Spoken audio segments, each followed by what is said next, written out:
Welcome to The View from 226. Here are a few things to watch for as NYCFC heads out to Seattle to face the Sounders on Saturday. The first question I have is whether our midfield of Andoni Iraola, Andrea Pirlo, and Frank Lampard can do the same thing on the road that they were able to do against Philadelphia at home this weekend. The first 60 minutes of that match was perhaps the best this team has ever played, but it's a real question as to whether that style will translate when playing at Seattle. First of all, Seattle's a team that likes to possess the ball, and this isn't our strongest defensive unit. So the question is whether we can control the ball sufficiently to not get defensively exposed. And secondly, the field out in Seattle is going to be a lot bigger than Yankee Stadium. And so the constant question of whether those three, all who are on the backside of their career, can cover ground is one that definitely comes to the forefront. I think this is a very important match to watch because we're going to need to pick up points on the road. And if those three can play together on the road, it'll actually give us a much better chance of making up for some of the home deficiencies this season. Now, Seattle has a couple of interesting players that I'm looking forward to seeing. If you've watched this show, you know I love a good midfield destroyer, and they have one of the best in Ozzie Alonso.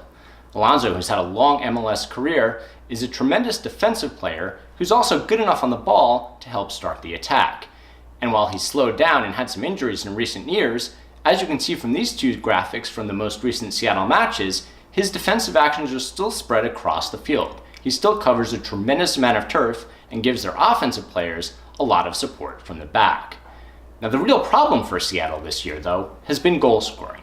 They've scored just 13 goals in all their matches, second worst in the league. Star Obafemi Martins left for China in the offseason, and Clint Dempsey is still with the US team at Copa America. And so it all falls on the shoulders of young prodigy Jordan Morris. Morris has had a pretty good start to the season. He's scored 5 goals already. But when you watch him, you can't help but think there's more. You watch these 2 clips of him last week against the Red Bulls, and you see the potential that comes with his power and strength. In the first, Morris takes the ball strong down the left side, but ultimately doesn't have the touch to finish. And I love this second play where he receives the ball in the center of the pitch, runs very directly, draws traffic, and then lays it off to create an opportunity for a teammate, though again they weren't able to capitalize.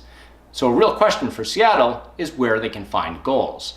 And NYCFC, while defensively vulnerable, is hopefully in a spot here where we can keep the scoring down. On the NYCFC side, there are 2 interesting personnel choices. Y'all recall that Jason Hernandez got sent off against Philadelphia, so he's suspended. Now, all along I'd assumed that Ethan White would come in, but as I was listening to Glenn Crooks and Roberto Abramowitz today on the Soccer in the City podcast, they seemed quite sure that it was in fact going to be Jefferson Mena. And I've been banging his drum since the very beginning of the season, so I hope Vieira does give him a chance.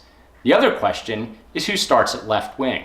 Tommy McNamara started in the most recent match, and as you see here, it was McNamara's movement into the box that helped create the first goal. He drifts in from his left wing position to allow RJ Allen to cut the ball back to him, and while he scuffs the shot, Frank Lampard was in the right position in front to put it home.